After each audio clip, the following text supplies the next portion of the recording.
So, from my observation, I find so many people, like you said earlier, are so preoccupied with their physical body, their physical illness, their symptoms, that they seem to lose this perspective.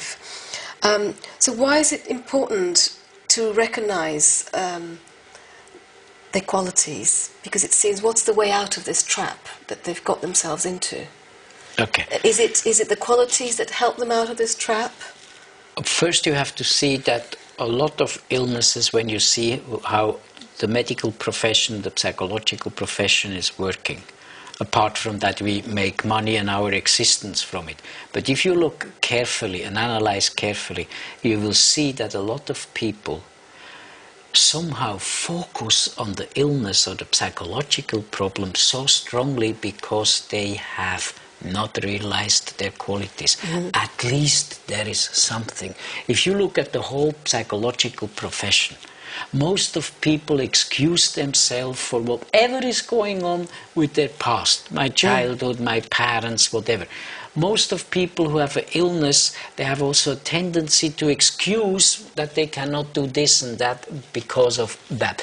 They try to get attention also. The hypochonder is then a classical extreme example.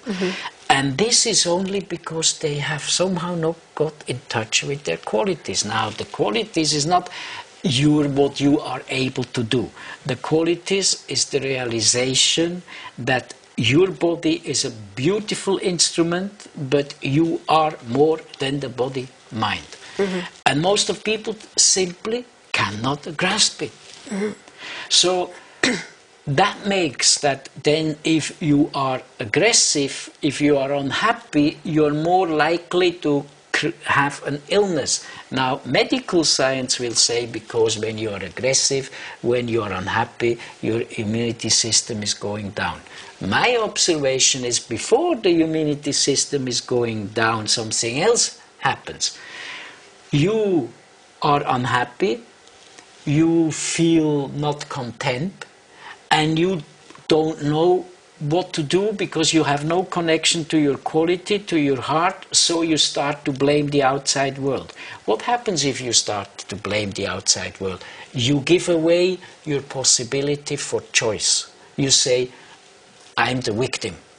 And precisely in that moment, the body loses its ability to be there, to be strong. It becomes weak, and then you have illnesses.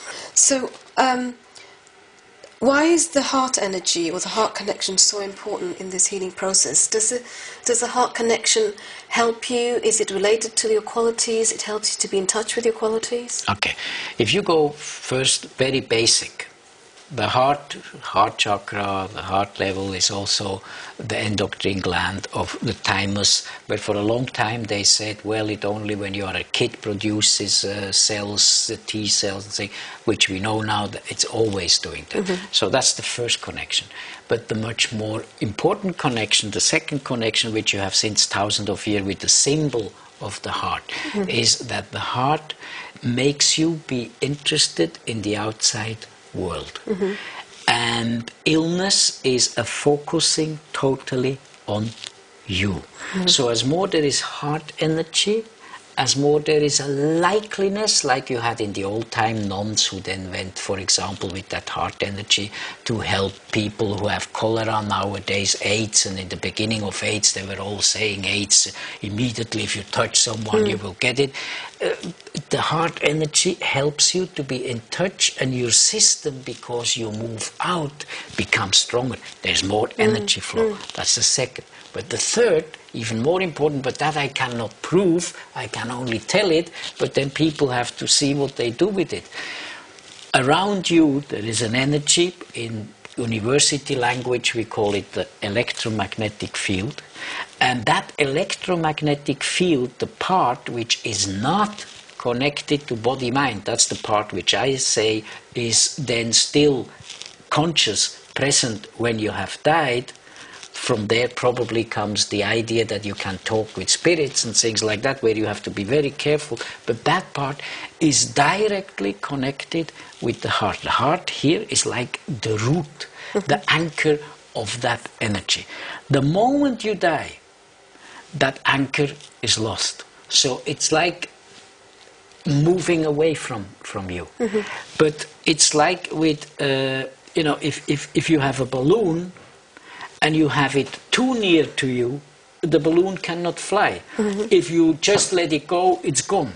So if the heart energy is in fact a movement away so that the balloon can fly without being lost. And that's the qualities. Right, right. And when you look at everybody of us, if you ask people about their childhood, next to all they are trying to say what went wrong, they will tell you there was a part in me, and which everybody of us had, which is always independent from how people react to you or not. That part is called love. You are always hurt because you know what love is.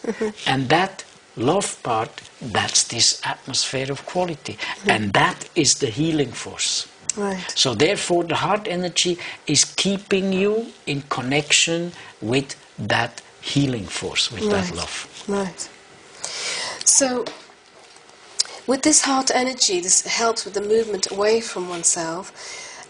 Is that what drives people to, say mothers who have children, they have children, they extend their love, they care for these children. But what I see is that, they kind of overdo that and they lose the care for themselves, if you like. So it's an excuse to not take care for their own space. But why do they do that? The overdoing is the fear.